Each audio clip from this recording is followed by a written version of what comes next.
gentlemen. I have a feeling that after that extraordinarily powerful presentation by President Ruto, nobody should say anything. We should just act.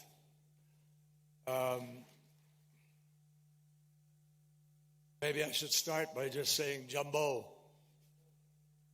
It works. Mr. President, thank you for convening everybody here. Over the years, I've been privileged, Mr. Secretary General, like you. We've been at many of these conferences, and the words come easily. The actions seem to have been more difficult over time.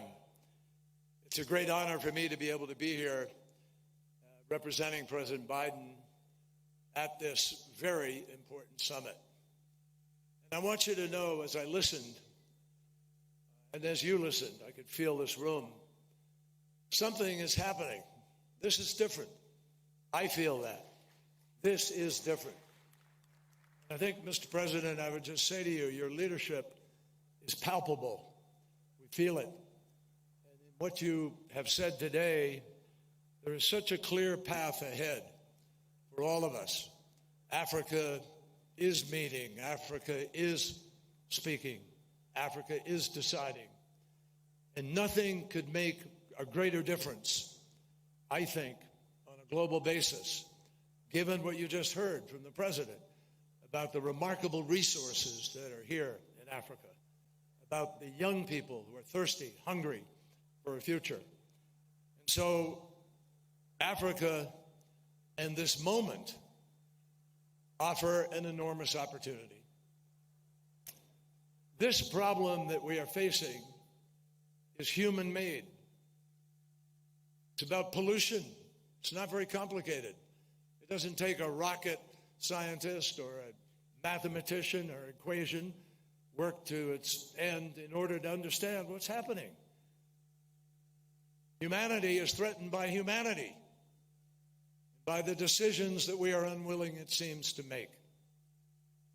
So, at this moment, I believe it is clear that Africa presents some of the greatest opportunity in the world. To do what? To win this battle about how we heat our homes, drive our vehicles, light our factories and our homes. This is about fundamental production of energy. And if we will make the right choices about that, the future is different for everybody. That's what's so attractive and important about what President Ruto was saying. You want to have a cleaner life? You want to have a healthier life? Less cancer? Eliminate 8 million people dying every single year because of the lack of quality air that we breathe? All of that comes from the unabated burning of fossil fuel. And it is challenging, if not threatening, our very planet that we all live on. So, 20 countries produce 80% of all the emissions. Mine is one of them. 20 countries. And it is critical for all of those 20 countries to immediately take steps to get on the path to the Paris Agreement, to align, to have the ability to keep 1.5 degrees alive. That will only happen if those 20 countries take the lead and make it happen. The crisis now is also, if justice is to mean anything, it certainly has to mean that if there's going to be a transition, everybody has to be able to share in the benefits of that transition. And right now, it is clear that you can't talk about a just transition, when some people, there's no transition at all. Or when some people, there is acute, unfair debt that swallows and drowns the choices that those countries have to make.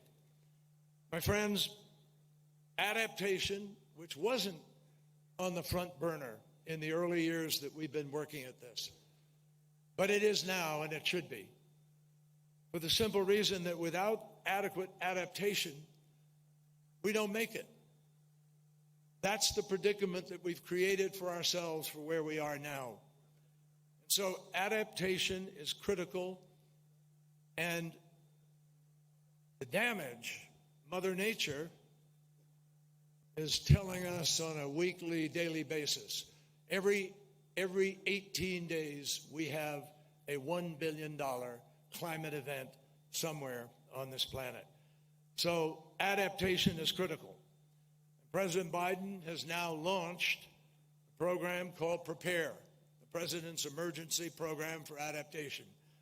And he has committed that we are going to help at least 500 million people in developing countries, especially in Africa, to be able to adapt to the worst impacts of this crisis. He has committed the United States to work alongside African nations to lead the way in adapting to and managing the impacts of the climate crisis.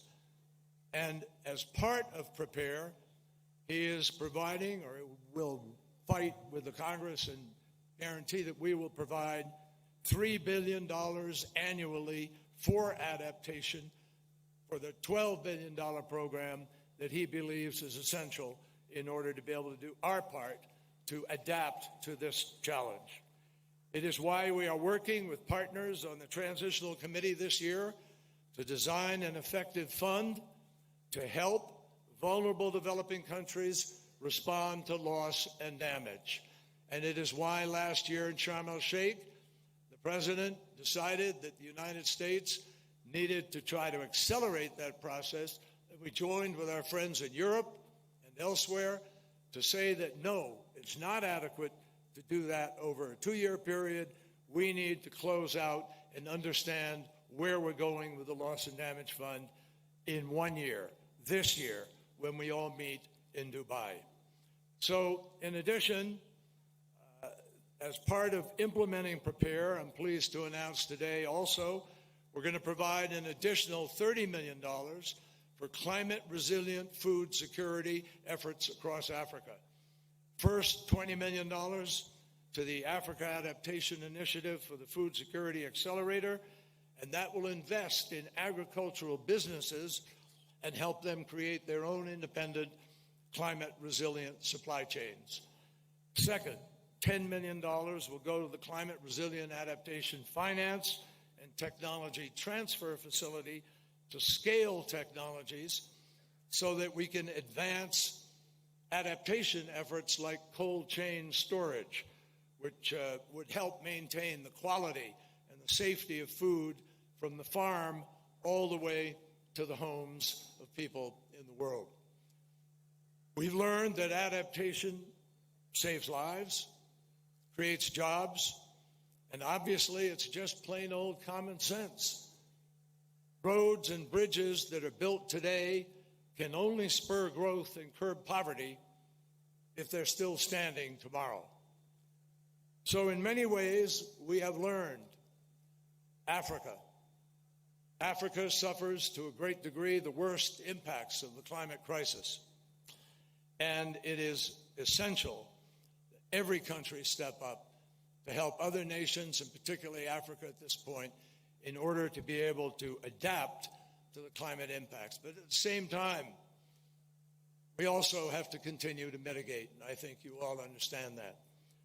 Of the 20 most impacted countries in the world, 17 are in Africa. That tells the story. We all have a moral obligation. The rest of the world, and particularly the developed world, the world that has those 20 countries with the biggest economies, we have a fundamental imperative for all of us to get this job done. Ladies and gentlemen, I am personally convinced we are going to get to a low-carbon, no-carbon economy. I see incredible things happening around the world. With the IRA in the U.S., we are breaking new ground on battery storage, on new technologies for wind turbines that will get 30, 40 megawatts of power from one turbine, new technologies for accelerating the transition with hydrogen and so forth, all of the things that President Ruto talked about. The vision that your president has put forward today is not just a vision for Africa. It's a vision for the world. And President Ruto is showing a path for everybody to follow, and I hope everybody will feel impacted by what he has said here. One of the great philosophers, I just close by sharing this with you, one of the great philosophers of the Enlightenment, when people decided that they would listen to science and not be browbeaten into somehow believing that everything was the sort of result of a vengeful God punishing people for their sins. But people decided and understood certain scientific facts make a difference. And they're real. And that has guided us for the centuries since then.